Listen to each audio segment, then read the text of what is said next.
शेतकरी अभिमन्यू मुगळे यांना पंकज शेळके यांच्याकडून आर्थिक मदत. राठोडा येथील 16 एकरमधील सोयाबीन बनमीन अज्ञातांनी जाळली.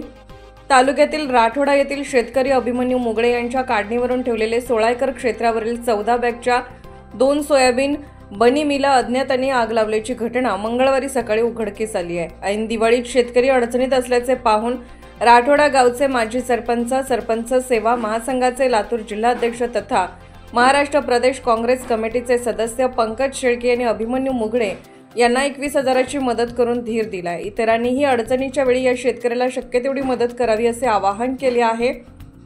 यावेळी आंबेगावचे चेअरमन प्रमोद मरुरे, अपराजित मरगणे आदीसह ग्रामस्थ उपस्थित होते. निलंगा तालुक्यातील राठोडा येथील शेतकरी अभिमन्यू मुगळे यांनी आपल्या 16 एकर क्षेत्रात सोयाबीनची पेरणी केली होती. अतिवृष्टीच्या तडाख्यातून वाचलेले पीक मजुरांना जादा पैसे देऊन त्यांनी काढणी करून बनीम घालून ठेवली होती. सोमवारी मध्यरात्री अज्ञातांनी त्यांच्या बनिमीला आग लावून दिली. अभिमन्यू मुगळे मंगळवारी सकाळी शेतात गेले असता त्यांना सोयाबीन बनिमीच्या ठिकाणी फक्त राख दिसून आली. काबाड कष्ट करून पिकवलेल्या पिकाची राख झालेली पाहून त्यांना अश्रू अनावर झाले. यात त्यांचे 7 लाखाचे नुकसान झाले. याबाबत त्यांनी निलंगा पोलीस ठाण्यात तक्रार दाखल केली आहे. सदरील घटनेची गंभीर दखल घेऊन अज्ञाताचा शोध घेऊन तात्काळ अटक करून कडक कारवाई करावी अशी मागणी यावेळी केली. नमस्कार. आपण आज अभिमन्यू मुगळे यांच्या घरी भेट देण्यासाठी आलेलो. त्यांच्या जवळपास 17 एकरचं सोयाबीन काही समजकंटकांनी रात्री पेटवून 2 बनिमी जळाल्यात आणि जवळपास 6 ते 7 लाखाचं नुकसान या गरीब शेतकऱ्याचं झालेलं आहे. आता ते नुकसान भरून तर काही निघणार नाही. 10-12 जनावर तेवढं आर्थिक नुकसान हे शासन पातळीवर काय देईल काय आपल्याला माहिती नाही, काय मिळेल न मिळेल.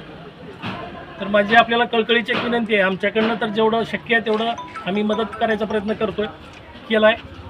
आपल्याला पण या व्हिडिओच्या माध्यमातून एक विनंती आहे की आम्ही आपल्याला अभिमन्यू मुगळे यांचा स्कॅनर, फोनपेचा नंबर आपल्याला टाकू. आपल्याला जेवढं शक्य आहे तेवढं त्या स्कॅनरवर स्कॅन करून त्यांना आर्थिक मदत करावं. अभिमन्यूंना पण विनंती आहे की तिने आपण थोडंसं आवाहन करावं.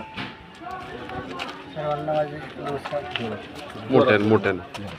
सर्वांनी आमच्या झालेल्या हानीला सर्वांनी जी घडेल ती काय मदत करावी ते दादाच्या सांगण्याप्रमाणे.